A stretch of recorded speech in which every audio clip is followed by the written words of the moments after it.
Hi, this is Keith Russo with another tutorial on the Behringer X32 digital console. Tonight I'm going to cover post-fader sense. I think I should start by explaining what a post-fader sense actually used for. You have the ability to change most of these buses to pre or post-fader, pre or post-EQ. And how you would apply that is a pre-fader would be used in most cases for, say, wedge monitors. As the engineer is fading and mixing the show in and out, you don't want the monitors, the vocal monitors, also to fade up and down. You want them to stay consistent so you can work on your intonation and such.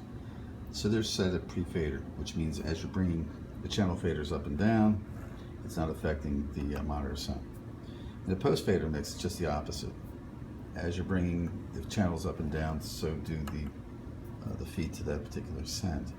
How you would use it, several ways. I use it for, say I'm mixing for a DJ, setting up a DJ, and he has side fills pumping the music onto the stage. As I fade the house out, you don't want the stage fills also to be staying lit. Kind of ruins the effect of a fade out. You also, in the situation where you have a videographer videotaping, he too wants you to send him the mix, basically. As you're fading things in and out, you want also to fade out on the videotape as well. So you send him a separate mix on a post fader. How I'm going to use it is I set up aux 1 as a sub bass feed. Booyah! And again, as I'm fading out channels and such in the house, I want it also to come out of the sub bass. Otherwise, the PA would be shut down and you'd still hear the thumping from the kick drum or something. So now in a digital console, it's non-linear, so there's many different ways to do the same thing.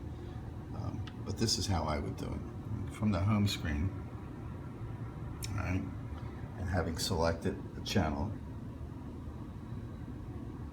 basically scroll over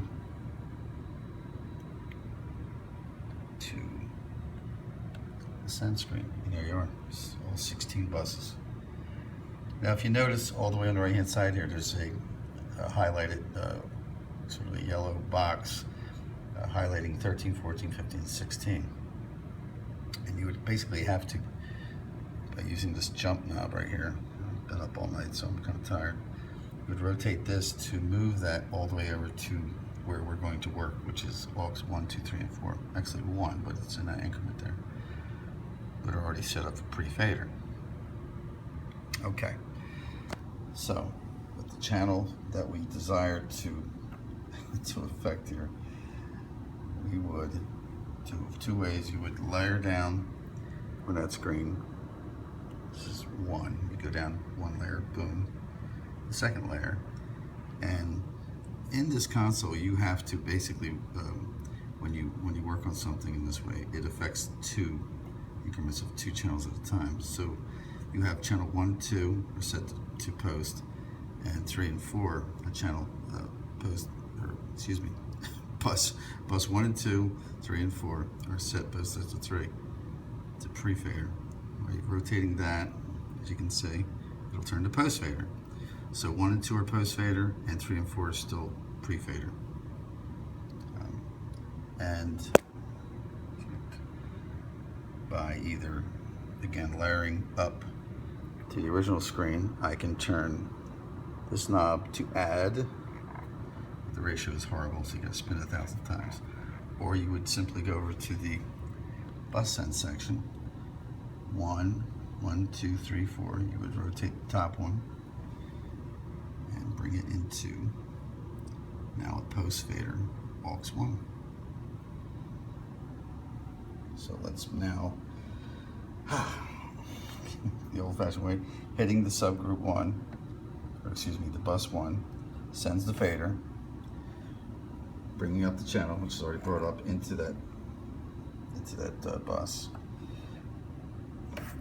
Sends on fader. Now in theory, we've just sent the CD player into bus 1, which is set at post, meaning that Let's turn on some music over here. Let's go with some Dave Weckl. As I bring the channel down, so does that feed the bus 1.